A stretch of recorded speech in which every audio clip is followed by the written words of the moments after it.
Assalomu alaykum qadrli o'quvchilarim. Bugun siz bilan Teacher Bobur va bugungi darsimizda if va unless haqida gaplashamiz.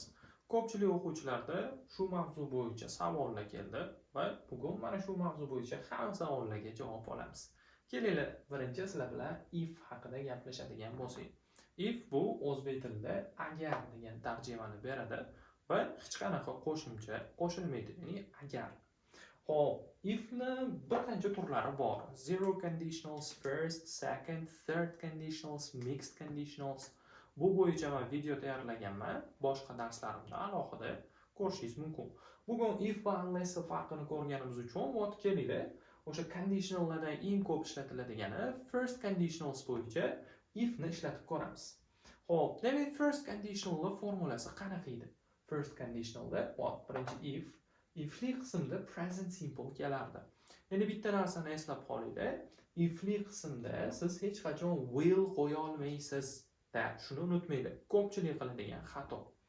Demak, first conditionalimiz formulasi if'dan keyin present simple, undan keyin esa future simple kelardi. Bu first conditionals bo'yicha. Xo'p, shu bo'yicha gap tuzib ko'radigan bo'lsak. If it rains, agar yomg'ir yog'sa, we will stay home. Demak, biz uyda qolamiz. Demak, birinchi shart, agar yomg'ir yog'sa, keyin nima bo'ladi? Biz uyda qolamiz. Agar degan sof tarjima beryapti, unga hech qanaqa qo'shimcha qo'shilmayapti. Va mana bu yerda rains ga s, mana bu yerda ega it bo'lgani uchun qo'shilib ketyapti va ikkinchi qismida will kelyapti, mana bu yerda future simple bo'lgani uchun. Va ko'pchilik mana shu yomg'ir yog'sa degan so'zni aytishi xato qilib qo'yadi, bilmay qoladi. Bolalar bilmaganlar uchun yana bir bor eslatib ketaman. Yomg'ir uchun siz egani it qilib olasiz, ya'ni it rains bo'ladi. Xo'p, demak, agar yomg'ir yog'sa, biz uyda qolamiz degan tarjimani berdi. Bu yerda hech qanaqa muammo yo'q, ko'pchiligimiz tushunamiz. Ana endi bizni chalkashtirayotgan unless bo'yicha gaplashadigan bo'lsak. Unless bu agardan tashqari yana masa degan inkor ma'noni qo'shib yuboradi. Ya'ni birgalikda agar masa. Ya'ni agar nimadir bo'lmasa degan ma'noni berar ekan. Xo'p, formulasida if'ni formulasida unless'ni ham ishlatish mumkin. Ya'ni first conditionals formulasida shunday if'ni o'rniga biz unless'ni qo'yib yuborsak bo'ladi. Unless'dan keyin ham mana present simple keladi, narigi tarafida future simple keladi. Endi unless bilan bitta gap tuzib ko'radigan bo'lsak bor. Unless it rains. Boyagi gapimiz if it rains edi.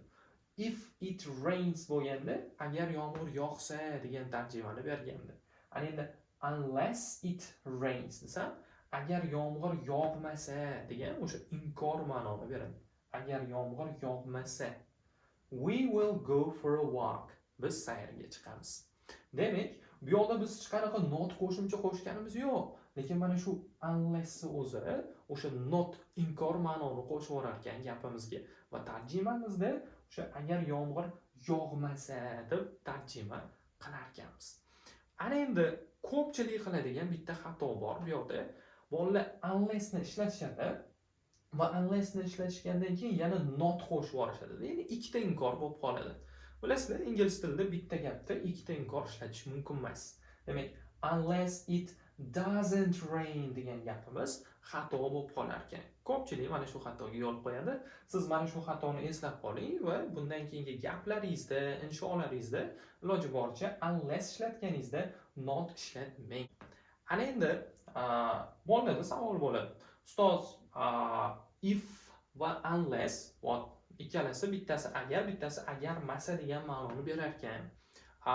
If'li gaplarda not qo'yib ishlatsam bo'lmaydimi unless'ni o'rniga degan savol keladi. Ikkalasining ham o'zini o'rni bor. If'li gaplarda darak gap bo'lsa if'ni o'zi bilan tuzavering.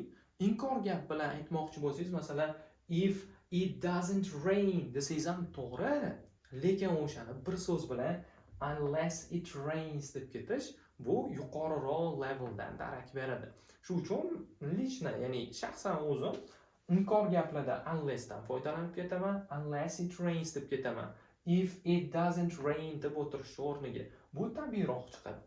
Not qo'shilmaydigan bo'lsa, if'ni o'zidan foydalanib ketaverish kerak bo'ladi.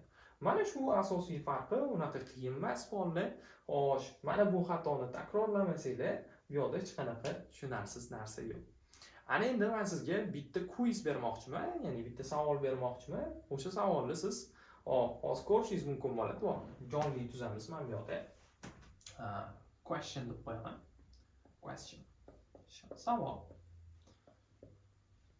Xo'p, mana bu yoqda so'z qo'yishingiz kerak siz. Va you study hard. You will not achieve success. Savolimiz tugadi. Ana endi bu yoqda siz if yoki unless qo'yishingiz kerak bo'ladi. Mana shu savolimizni, you study hard, sen qattiq o'qisang, you will not achieve success. Muvaffaqiyatga erishmaysan. Qaranglar, tarjimasiga e'tibor bergan holatda siz if yoki unless qo'yib berishingiz kerak bo'ladi. Va javobingizni kommentariyada kutib qolaman.